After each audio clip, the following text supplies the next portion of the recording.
What does it mean to truly be happy? And how can we make happiness a lasting part of our lives? That's what we're here to explore.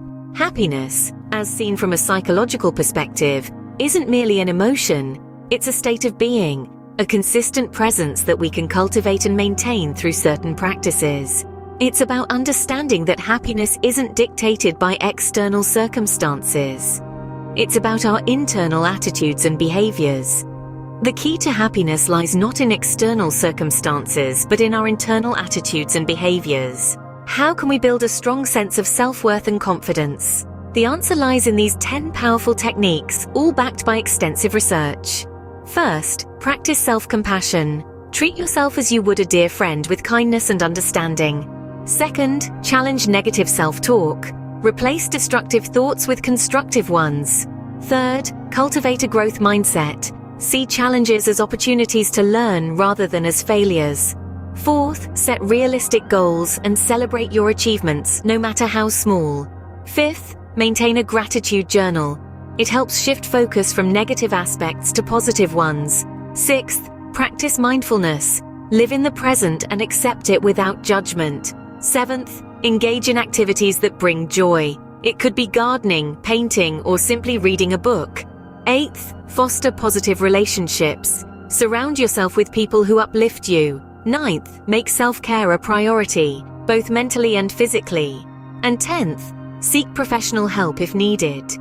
Therapists can provide valuable tools to navigate through low self-esteem. Remember, self-esteem is not something you're born with, it's something you build. Can science offer us insights into how to be happier? Indeed it can. The field of positive psychology has been diligently studying and unearthing the key ingredients to lasting happiness. It turns out that happiness isn't just a fleeting emotion, but a state we can actively cultivate. One key finding is the importance of nourishing positive relationships. True connection with others fuels our sense of belonging and acceptance, making us happier in the process. Another essential element is finding a purpose. When we align our actions with our values and passions, we find deeper satisfaction and joy in our daily lives. Let's not forget about gratitude. Practicing gratitude is like planting seeds of joy that grow into a garden of happiness. By appreciating what we have, we shift our focus from what's missing to the abundance that's already present. Science shows us that happiness is achievable if we're willing to put in the work. How can we become more confident in ourselves and our abilities? This is a question many of us ask at some point in our lives. One way to boost our self-confidence is by setting and achieving small, realistic goals. These can be as simple as waking up half an hour earlier or drinking an extra glass of water each day. When we achieve these goals, it's essential to celebrate our successes, no matter how small they might seem. Another strategy is to embrace failure. Yes, you heard it right. Failure is not a setback, but rather a stepping stone in our journey of self-improvement. It provides us with invaluable lessons and insights that we can use to better ourselves. So, the next time you face a setback, don't beat yourself up. Instead, take a step back, analyze what went wrong, learn from it, and move forward. Remember, confidence, like any skill, can be developed and strengthened with practice. How can we break free from the cycle of negative thinking?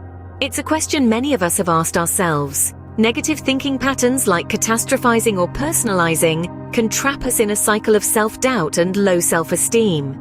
But don't despair, there is a way out.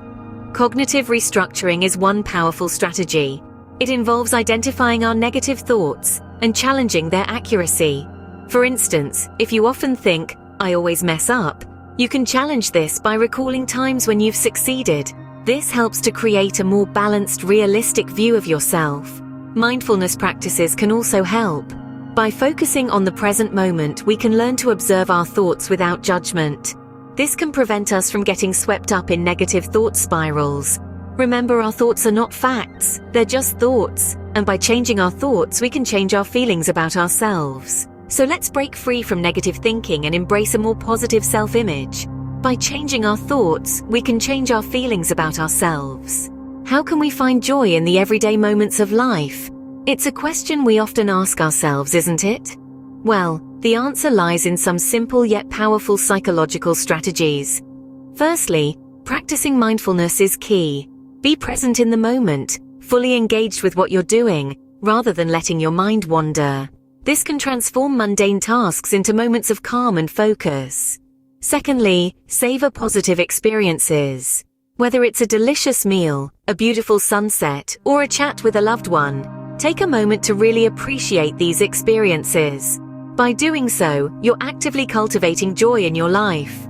Finally, find meaning in everyday activities. Whether you're doing the dishes or taking a walk, try to connect these activities to your larger life goals. This can turn ordinary moments into fulfilling experiences. Remember, joy is not a destination but a journey. So let's embark on this journey together, cultivating joy in our everyday lives. Why is it important to embrace our imperfections? An intriguing question. You see, we often equate self-esteem with perfection, but the reality of life is far from this ideal. It's about embracing who we are, imperfections and all. This is the essence of self-acceptance. It's like a warm hug to ourselves, acknowledging that we're works in progress, and that's perfectly okay. Self-compassion comes into play here as a powerful ally. It's about being gentle with ourselves, understanding that everyone stumbles and falls, and that's part of the human journey. It's about replacing self-criticism with kindness and patience, allowing ourselves to grow at our own pace.